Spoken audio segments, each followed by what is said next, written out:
오늘 여러분과 함께 울던지 웃던지라는 제목으로 말씀 나누기 원합니다. 이스라엘은 북이스라엘과 남유다가 완전히 멸망하면서 바벨론의 포로가 되었습니다.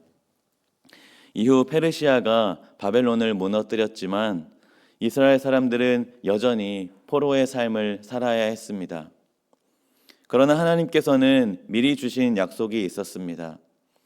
예레미야 선지자를 통해서 포로가 된 지 70년이 되면 다시 예루살렘으로 돌아오게 하리라는 회복의 약속이었습니다. 그리고 하나님은 그 약속을 이루시려고 페르시아의 왕 고레스의 마음을 감동시키셨습니다. 고레스는 온 땅에 조서를 내려서 본문 3절에 이렇게 선포했습니다. 제가 3절을 읽어드리겠습니다. 이스라엘의 하나님은 참 신이시라. 너희 중에 그의 백성된 자는 다 유다 예루살렘으로 올라가서 이스라엘의 하나님 여호와의 성전을 건축하라. 그는 예루살렘에 계신 하나님이시라. 1장 3절입니다. 고레스가 명령합니다. 하나님의 백성은 예루살렘으로 돌아가서 성전을 건축하라. 포로로 붙잡혀 있는 자들에게 귀한 명령이 떨어진 것입니다. 예레미야를 통해 말씀하신 그 회복과 자유가 선포되고 있는 것입니다. 늘 본향을 사모하던 이들에게 본향으로의 귀환은 놀라운 은혜였습니다. 그러나 고레스의 귀환 명령은 귀환 자체의 그 목적이 있지는 않았습니다. 고레스는 이들을 돌려보내면서 하나의 사명을 주는데요. 그것은 하나님 여호와의 성전을 재건축하는 것이었습니다. 바벨론이 남유다를 점령하며 무너뜨리고 불태워 없애버린 그 성전을 재건해야 하는 사명이 이들에게 주어진 것이었습니다. 그리고 그들은 이 사명을 부여잡고 고향 땅으로 돌아옵니다. 그러나 안타깝게도 예루살렘으로 돌아온 이들이 바로 성전 재건을 시작한 것은 아니었습니다. 그들은 각자 자신의 삶을 세우기 위해서 흩어졌습니다. 생존이 급했고 집과 먹을 것이 더 시급했기 때문입니다. 하지만 오늘 본문에 일곱째 달이 되자 흩어졌던 그들이 모두 예루살렘으로 모였습니다. 왜냐하면 이 달에는 나팔절, 속죄일, 그리고 초막절이 있었기 때문입니다. 모든 백성이 절기를 지키고 하나님께 예배하기 위해서 모인 것입니다. 사실 이스라엘의 삶의 터전이 완전히 무너져 있었습니다. 왜냐하면 이들이 고레스의 명령으로 고향으로 귀환하기는 했지만 예루살렘은 사실 폐허 그 자체였기 때문입니다. 폐허가 되어버린 자신의 고향에는 집도 없고 성전도 없고 성벽도 존재하지 않았습니다. 그렇기에 누가 보더라도 집을 짓는 것이 급했고 먹고 사는 문제가 사실 더 시급했습니다. 그럼에도 불구하고 그들은 어느 정도 정리가 되자 먼저 예배를 회복했습니다. 삶의 기반보다도 그들은 예배의 기반을 먼저 세우기 시작했습니다. 3절은 이렇게 말씀하고 있습니다. 무리가 모든 나라 백성을 두려워하여 제단을 그 터에 세우고 그 위에서 아침 저녁으로 여호와께 번제를 드리며 3절 초반부에 언급한 대로 사실 그들은 두려웠습니다. 고향에 돌아온 것은 기쁨이었지만 온갖 참혹함과 위험이 주변을 항상 두르고 있었기 때문입니다.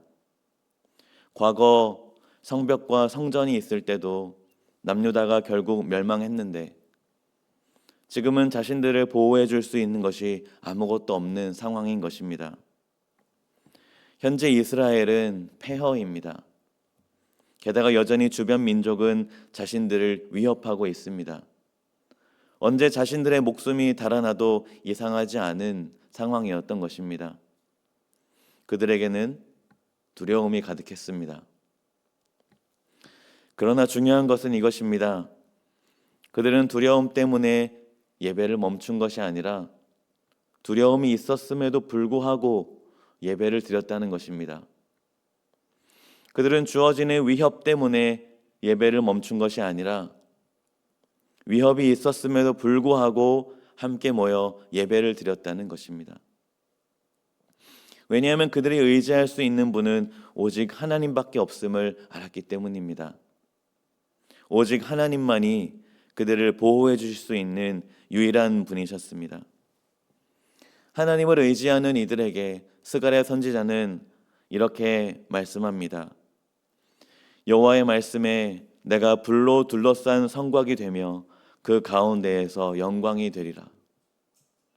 이것은 사람이 지어놓은 성벽이 아니라 하나님이 성벽이 되시겠다는 약속입니다. 하나님이 이들을 보호해 주시겠다는 약속을 스가랴 선지자를 통해서 하시는 것입니다. 사랑하는 성도 여러분, 우리에게도 예배하지 못하게 만드는 환경과 상황이 펼쳐질 때가 많이 있습니다. 어떤 때는 절망과 실망 속에서 하나님을 바라보는 시선을 놓치게 되기도 합니다.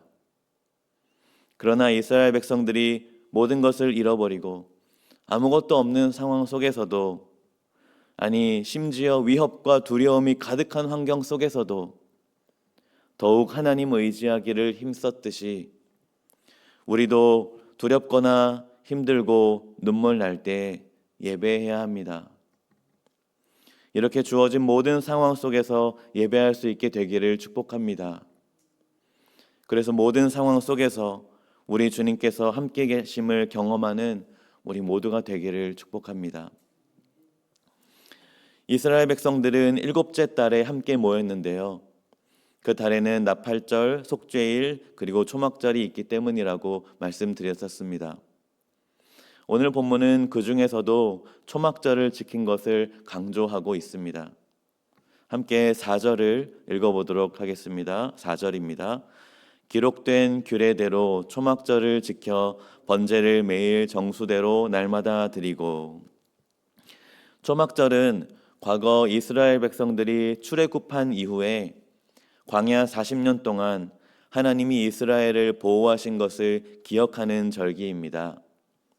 초막절이 되면 집이 아니라 텐트, 초막에서 일주일을 생활해야 했습니다. 이렇게 하는 이유는 광야에서는 집도 없었고 사막 한복판에서 뜨거운 낮과 추운 밤을 보냈지만 하나님이 보호하시고 인도하셨다는 것을 잊지 않기 위함이었습니다. 그들은 초막절을 지키면서 우리가 이 땅에서 영원히 사는 존재가 아니라 하나님의 은혜로 살아가는 나그네임을 고백했던 것입니다. 성전이 무너져 있더라도, 삶이 정리되지 않았더라도, 집이 없더라도, 각종 두려움과 위협이 여전히 존재할지라도 그들은 하나님의 은혜를 잊지 않겠다는 결단을 초막절을 지키면서 드리고 있는 것입니다. 이렇게 초막절은 초막에서 살면서 하나님의 은혜를 몸으로 기억하는 예배였던 것입니다. 그리고 이것이 회복의 시작이었습니다. 광야에서 초막으로 그들을 지키신 하나님이 이제 무너진 예루살렘에서 그들을 다시 세우실 것을 믿었기 때문입니다. 절기를 지키는 데 핵심은 잊지 않고 기억하는 데 있습니다. 하나님께서 어떤 은혜를 베푸셨는지를 기억하는 사람은 늘 감사와 회복을 경험하며 살아갈 수 있다는 것입니다. 그러므로 사랑하는 성도 여러분, 어떤 상황 속에서도 하나님이 주신 은혜를 잊지 않는 우리가 되기를 소망합니다. 그래서 황폐함 속에서도 주님의 은혜를 잊지 않았던 백성들에게 회복이 임했던 것처럼 우리도 늘 회복과 감사가 넘쳐나는 삶이 되기를 축복합니다. 포로에서 돌아온 사람들은 먼저 제단을 쌓고 제사를 복원했습니다. 외세의 위협과 반대가 극심했지만 이들은 예배를 드리면서 두려움을 극복하고 예배를 드리면서 하나님의 은혜를 기억함으로 성전 재건을 추진했습니다. 이것은 자신들이 성전 중심의 삶, 하나님 중심의 삶을 살겠노라고 공포하는 것과 같았습니다. 이들이 예루살렘에 도착한 지 2년 2개월 만에 이들은 성전의 기초를 놓기 시작한 것입니다. 그런데 이 성전의 기초를 본 사람들의 반응이 서로 다릅니다. 나이 많은 사람들은 대성통곡을 하고요. 또 다른 사람들은 기쁨으로 크게 함성을 지르고 있는 것입니다. 성전의 기초 공사 중에 울음과 웃음이 공존하고 있는 것입니다.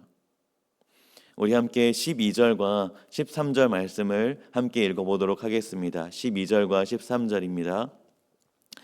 제사장들과 레위 사람들과 나이 많은 족장들은 첫 성전을 보았으므로 이제 이 성전의 기초가 놓임을 보고 대성통곡하였으나 여러 사람은 기쁨으로 크게 함성을 지르니 백성이 크게 외치는 소리가 멀리 들리므로 즐거이 부르는 소리와 통곡하는 소리를 백성들이 분간하지 못하였더라. 이들이 울고 있는 이유는 성전의 예전만 못한 모습 때문이었습니다. 그 과거의 영광스러운 성전의 모습에 비춰봤을 때 초라해 보이는 지금을 바라보며 가슴이 아팠던 것입니다. 이들이 죄악을 저지르지 않았더라면 아직도 그 영광 속에 살아갔을 것입니다. 이들은 그 죄 많던 자신들의 모습을 바라보면서 대성통곡하고 있는 것입니다. 또한 이들이 웃고 있는 이유는 하나님께서 포로로부터 해방시키시고 다시 이 땅으로 돌아와 하나님을 예배하게 하셨기 때문입니다. 그 성전 중심의 삶, 다시 한번 하나님 중심으로 살기 원하던 이스라엘 백성들의 꿈이 이루어졌기 때문입니다. 그들은 하나님이 베풀어 주신 은혜를 바라보며 기쁨으로 크게 함성을 지르고 있는 것이죠. 저는 이것이 인생이지 않을까 싶습니다. 어떤 날은 하나님 앞에서 올바로 살지 못했던 과거를 기억하면서 대성통곡할 수 있습니다. 또 어떤 날은 하나님이 주신 은혜에 감격하면서 기쁨으로 크게 함성을 지를 수도 있습니다.